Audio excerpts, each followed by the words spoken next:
Semeton Semarang FM acara Info Pagi saya sudahi sampai di sini karena pagi ini di studio telah kedatangan tamu spesial dari Dinas Kesehatan Kabupaten Gelunggung, yaitu Bapak Laswan Hadi SKM MSI, yaitu sebagai Kasih Penyihatan Lingkungan. Selamat pagi Pak Laswan. Selamat pagi Mbak Sandra. Apa kabar hari ini? Baik, alhamdulillah sehat-sehat. Ya, Semeton Semarang FM pagi ini kita akan berbincang-bincang tentang peranan lingkungan dalam peningkatan derajat kesehatan masyarakat. Sebelumnya saya ingin tahu nih Pak, sebetulnya apa sih yang dimaksud peranan lingkungan dalam hal ini? Sebegitu pentingkah lingkungan itu untuk diperhatikan? Baik, terima kasih. Ini merupakan suatu pertanyaan yang baik sekali dan kiranya perlu mendapat jawaban dan penjelasannya. Begini Mbak Sandra, kita tahu bahwa kesehatan masyarakat banyak dipengaruhi oleh faktor-faktor yang mempengaruhinya. Secara garis besarnya ada keturunan, kemudian yang keempat faktor lingkungan. Dari keempat faktor tersebut, faktor lingkungan adalah merupakan faktor yang besar pengaruhnya terhadap derajat kesehatan masyarakat. Oh ya Pak, jika demikian, mengapa sih lingkungan itu dikatakan faktor yang paling besar pengaruhnya terhadap derajat kesehatan masyarakat? Baik, ini begini Mbak Sandra.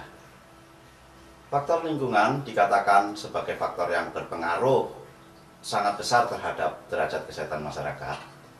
Karena kita lihat bahwa di Indonesia sampai saat ini, di Bali dan di Gelunggung khususnya, bahwa penyakit-penyakit yang terjadi di masyarakat itu masih didominasi oleh penyakit yang berbasis lingkungan. Artinya bahwa penyakit-penyakit yang terjadi di masyarakat itu sampai kini banyak disebabkan atau media penularannya adalah melalui lingkungan. Contohnya seperti penyakit diare, penyakit demam berdarah, penyakit malaria, dan lain sebagainya. Ya, terima kasih Pak. Tadi Bapak katakan penularan penyakit yang terjadi itu melalui media lingkungan. Apa maksudnya Pak?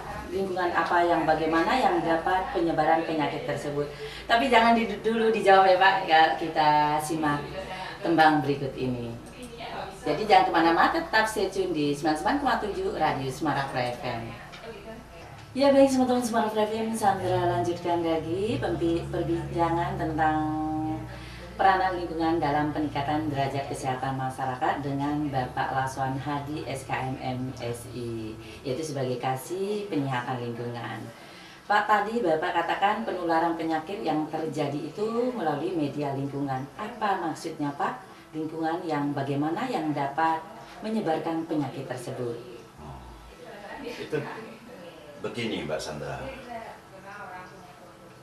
lingkungan yang dapat dijadikan sebagai penularan penyakit itu adalah lingkungan yang memungkinkan sebagai media penularan penyakit. Ya, dengan kata lain, misalkan lingkungan itu kurang bersih atau kotor ya, seperti halaman yang becek, sampah berserakan, sehingga lingkungan tersebut mudah dipakai sebagai tempat hidup atau media kehidupan daripada bibit-bibit penyakit yang memungkinkan bisa menularkan penyakit itu. Demikian ya. Saya kok belum paham nih Pak. Setahu saya lingkungan itu luas sekali. Menurut Bapak, sebetulnya lingkungan yang dimaksud di sini itu apa sih Pak? Ya, sebetulnya lingkungan itu pengertiannya luas sekali. Namun secara umum dan sederhana bisa kita katakan bahwa lingkungan itu adalah semua hal yang berada di sekitar kita. Wah, berarti banyak dong Pak. Apa saja sih Pak? Secara garis besarnya, memang lingkungan kita bisa bedakan menjadi 3 bagian, yaitu lingkungan fisik seperti tanah, air, dan udara. Kemudian lingkungan biologis, yaitu hewan-hewan atau tumbuh-tumbuhan yang juga hidup di sekitar kita itu. Kemudian lingkungan sosial, yaitu di mana kita hidup bermasyarakat dengan para warga dan tetangga di sekitar kita. Ya, lalu bagaimana cara mengatasi supaya kita bisa terhindar dari penyakit-penyakit yang berbasis lingkungan itu, Pak? Ya, itu intinya kita harus bisa mencegah atau memutus mata rantai penularan dari penyakit itu supaya tidak akan terjadi penularan penyakit. Contohnya penyakit apa itu, Pak? Ya, kita ambil contoh saja penyakit diare. Perlu kita ketahui bahwa penyakit diare ini ditularkan melalui air. Nah, dalam hal ini termasuk makanan dan minuman yang kita konsumsi. Jadi, terjadinya penularan penyakit diare dimungkinkan jika makanan atau minuman yang kita konsumsi itu kurang bersih atau memasaknya kurang baik, sehingga dimungkinkan terdapat bakteri yang menyebabkan diare dalam makanan itu. Pak, selain penyakit diare, contohnya penyakit apa lagi yang berbasis lingkungan itu, Pak? Masih banyak yang lain seperti penyakit malaria, demam berdarah, pes, TB paru, dan lain-lain. Penyakit malaria dan demam berdarah itu hampir sama penyebabnya, yaitu nyamuk. Jadi maksudnya penyebabnya sama-sama nyamuk, namun jenis nyamuknya yang berbeda. Kalau malaria itu nyamuk Anopheles, sedangkan demam berdarah adalah Aedes aegypti. Sedangkan kalau penyakit yang lain seperti TBC, ya memang itu penyebabnya virus, namun media penularannya adalah udara. Demikian contohnya. Oh gitu. Nah, kedua contoh tadi adalah penyakit yang ditularkan oleh bibit penyakit melalui air sebagai medianya. Lalu bagaimana dengan media lingkungan yang lain? Tapi Pak, kita break dulu, kita dengarkan tembang-tembang manis spesial untuk Anda. Jadi jangan kemana-mana, tetap stay tune di 99,7 Radio Semarapura FM. Ya baik teman-teman Semarapura FM, saya lanjutkan lagi perbincangan tentang peranan lingkungan dalam peningkatan derajat kesehatan masyarakat dengan Bapak Laswan Hadi SKM MSI sebagai Kasih Penyihatan Lingkungan. Ya tadi Pak, tadi saya sempatannya ya, kedua contoh tadi adalah penyakit yang ditularkan oleh bibit penyakit melalui air sebagai medianya. Lalu bagaimana dengan media lingkungan yang lain Pak? Ya, untuk itu kita ambil contoh saja misalnya melalui tanah. Sebagai contoh penyakitnya adalah kaki gajah atau elephantiasis atau filariasis. Penyakit ini ditularkan oleh cacing-cacing yang ada dalam tanah. Hal ini bisa terjadi apabila kaki kita tidak memakai alas kaki atau sandal atau sepatu misalnya. Dan secara tidak sengaja kaki kita menginjak cacing yang ada pada tanah itu. Akhirnya cacing itu menembus kulit kita, lalu kita menjadi sakit yang ditandai dengan pembesaran kaki, pembengkakan seperti orang sakit beri-beri. Kalau penyakit yang bisa ditularkan melalui udara itu apa Pak? Nah, kalau penyakit yang ditularkan melalui udara, misalnya influenza atau juga penyakit TBC. Memang kedua penyakit itu penyebabnya atau bibit penyakitnya adalah virus.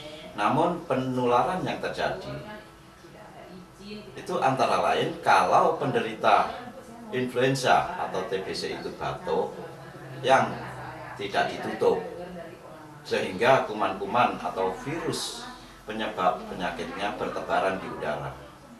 Jika pada saat itu banyak orang di sekitarnya, maka kemungkinan virus tadi mengenai orang yang berdekatan dengan penderita influenza atau TBC itu, sehingga akhirnya orang tersebut ikut tertular. Wah, kiranya sudah cukup lengkap nih Pak ya perbincangan pada pagi hari ini, di mana Bapak telah memberikan gambaran dan contoh-contoh penyakit yang berbasis lingkungan, baik yang ditularkan melalui media air, tanah, dan udara. Nah, Sebagai akhir dari perbincangan ini, kiranya pesan-pesan apa yang bisa Bapak sampaikan kepada masyarakat, terutama pendengar radio Semalapura FM ini, agar tidak mudah terserang penyakit yang berbasis lingkungan, seperti yang Bapak sampaikan tadi, sehingga kesehatan masyarakat menjadi lebih terjamin. Baik, Mbak Sandra. Untuk mencegah agar kita tidak mudah tertular oleh penyakit-penyakit yang berbasis lingkungan, sebagaimana yang saya sampaikan tadi, tentu saja kita harus dapat menjaga kualitas lingkungan kita agar tetap bersih dan sehat, serta kita sendiri juga harus bisa berperilaku yang sehat pula. Oh gitu ya Pak. Lalu bagaimana caranya kita bisa melakukan semua itu? Jadi begini, agar lingkungan tetap bersih dan sehat, kita perlu menyapu lantai rumah, halaman rumah, kalau bisa 2 kali sehari, waktu pagi dan sore hari.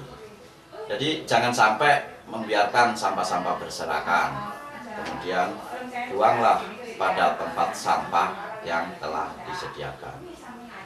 Lalu buka jendela tiap hari agar terjadi sirkulasi udara ke dalam rumah itu berjalan dengan baik. Kemudian lakukan kegiatan 3M, yaitu menutup, menguras, dan mengubur.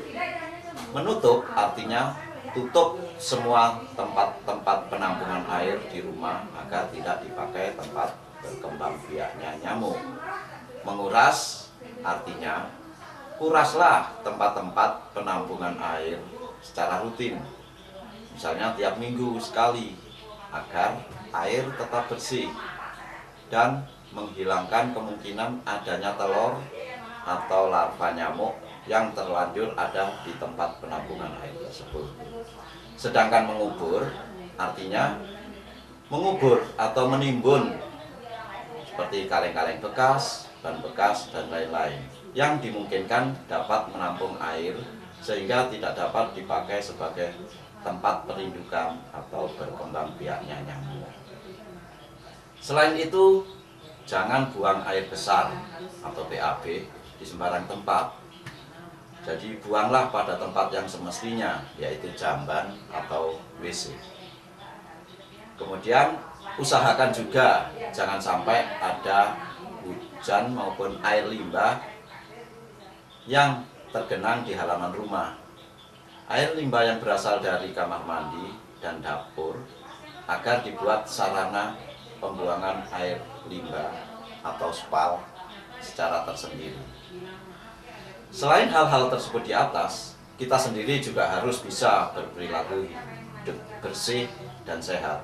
Misalnya, minum air yang sudah dimasak atau direbus sampai mendidih, cuci tangan dengan menggunakan air bersih yang mengalir dan memakai sabun sebelum makan, sesudah buang air besar, dan buang air kecil atau BAK. Menutup mulut dengan sapu tangan atau tisu sewaktu batuk-batuk. Tidak meludah di sembarang tempat. Demikianlah Mbak, hal-hal yang dapat saya sampaikan pada pagi hari ini. Semoga bermanfaat bagi kita semua. Dan sebagai penutup dari pembicaraan ini, saya sampaikan terima kasih atas perhatiannya. Teriring moto, lebih baik mencegah daripada mengobati. Ya baik, Semalapura FM, lebih baik mencegah daripada mengobati. Itulah pesan terakhir dari narasumber kita, yaitu Bapak Laswan Hadi, SKM MSI, sebagai Kasih Penyihatan Lingkungan Hidup. Terima kasih atas perhatian Anda. Kita akan jumpa lagi di acara Hidup Sehat bersama Dinas Kesehatan Kabupaten Kelungkung di lain waktu dengan topik-topik menarik lainnya. Selamat melanjutkan aktivitas Anda, selamat siang dan salam sejahtera.